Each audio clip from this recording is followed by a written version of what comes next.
Thank you for tuning in and welcome back to your MMA Academy Online. If you can, please like and subscribe to our channel. So today we have a pretty awesome topic. How do I choose a martial arts academy? This is a big deal because there are a lot of factors in choosing an academy, and if you're brand new to the martial arts world and you don't really know anything, you're like me who doesn't know anything about cars when I walk into a mechanic. Okay, it's you're taking a crap shot. Okay, I don't know anything. Okay, so when you go to choose a martial arts academy, you're going to have to ask yourself a couple things. So the first three things we're going to talk about are really important, because if you can't meet any of these three, then that academy is not going to work for you. Okay, so the first thing is location. What is your location to the academy that you're looking at? Okay, is it convenient? Is it an hour ride? Is it a 20-minute ride? Listen, convenience is everything in our society today, and if it's probably more than a 20-minute drive, you're not gonna last. Most people won't last. Okay, you'll go a couple times, and then over time you might it'll probably get harder and harder to get there. So location is really important. The other thing is the schedule. You got to look at the schedule. Go online, look at the schedule of the classes of the academy that you want to attend, and see that they meet your schedule. Okay, so like my academy, I have classes all the time. We have classes Monday through actually Saturday, just every day except for Sunday. We're open every day except for Sunday. And people will ask me, do you have classes on Sunday? Well, no, we don't. We used to, but not many people come on Sunday. So most people train, Monday to Saturday. But there are some gyms that do have classes on Saturdays. And if that's the only day you can make, don't expect the school to change their schedule for you.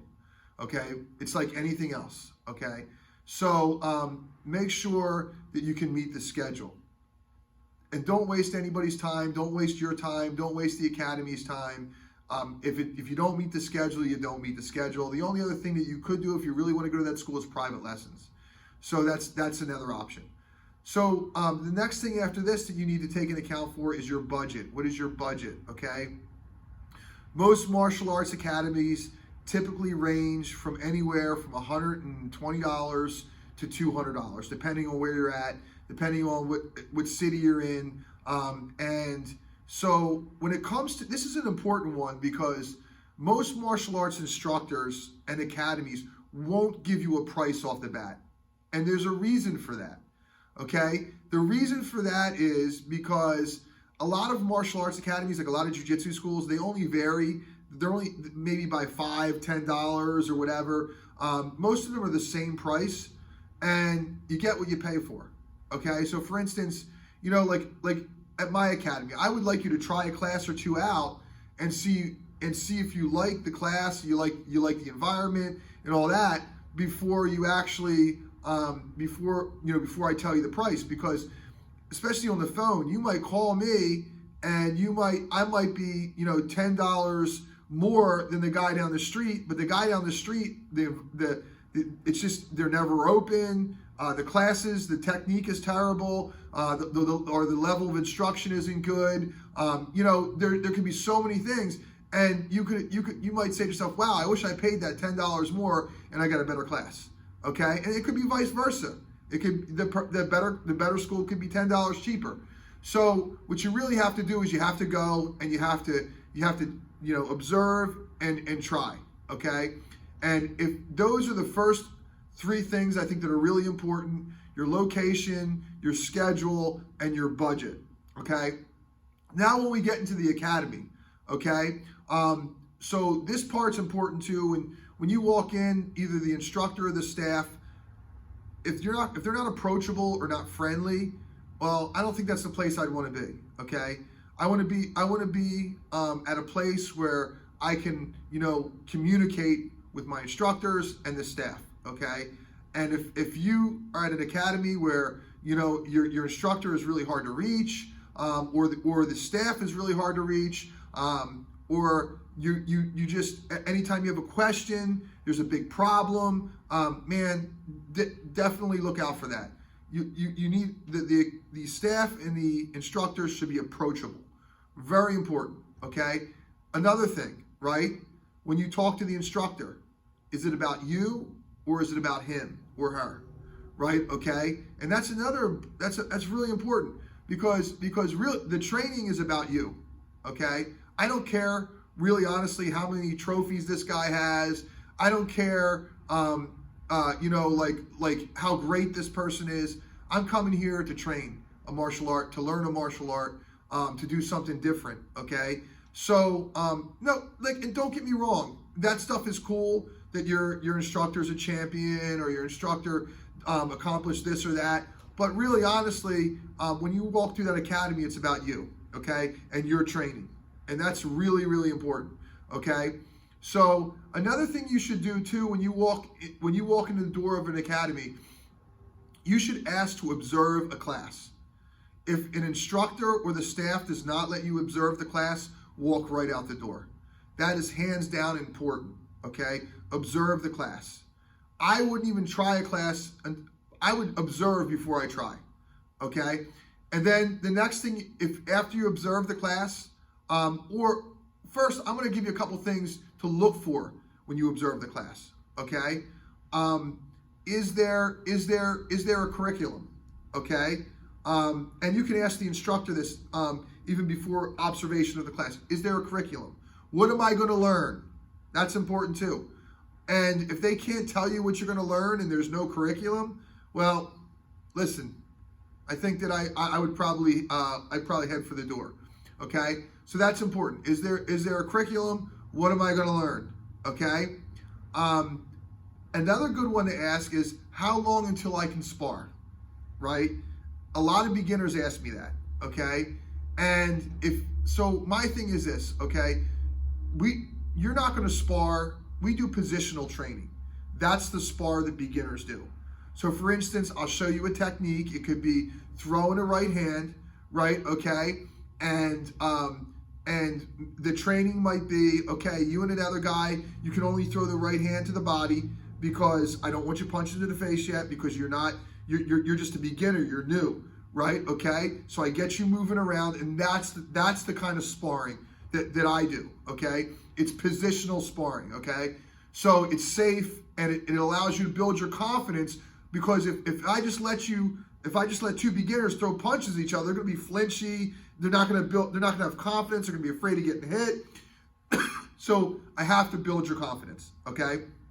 So ask them about sparring, okay? If they have beginners sparring, I would head right for the door.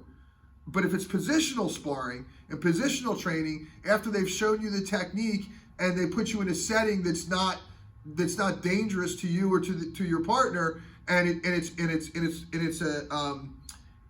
an environment for you to learn, that's different, okay? But high level sparring has levels, man. You know, beginner, intermediate, and advanced. So that's something you can look for. You know, is there two new guys just going at it? You're gonna get hurt, okay? That's not cool. I would head for the door, okay? So that's a biggie, okay? That's huge, okay? A couple other things that I would look for is the academy clean, okay?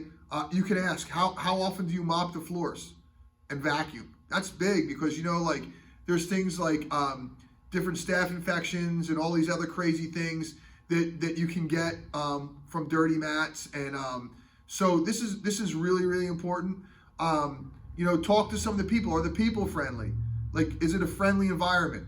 Like at my academy is very friendly. Everybody's looking to help somebody out, and that's because from the top, I set the chief instructor sets the precedence, okay? And every one of my students is there to help out someone new that comes through those doors, because everybody was a beginner at one time. So I would observe, look for those things, and then I would try a class. When you try the class, it's a little bit different from observing, because you might observe the class and say, wow, man, this is awesome, this is for me. But then when you try it, you're just like, oh man, I don't know. And like, I would give it a chance.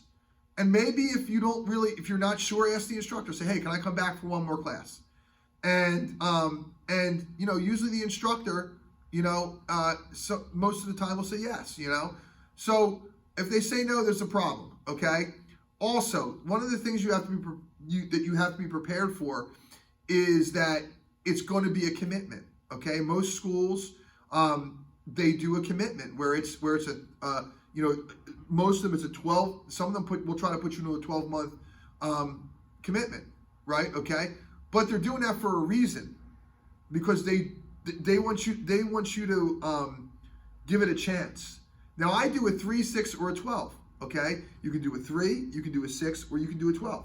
So for us as school owners and instructors, okay, we want a little bit of a commitment, because it's hard when you teach somebody and you get them to a certain point and they just quit, right? And the whole point of martial arts is perseverance, okay? To persevere, so yeah, they're gonna, just like a college is gonna ask you for a commitment. You want to do a course, you have to think of it like that. If you do a 3-month course or whatever, a semester, which is 3 months, they're gonna ask you, hey man, this, and that's what a martial arts academy is. It's a school. It's different from a gym, okay? So if you're going to choose an academy, be prepared for that, okay? Be prepared for a commitment, okay? And there's nothing wrong with that, but make sure you want to do it. Do your research, okay?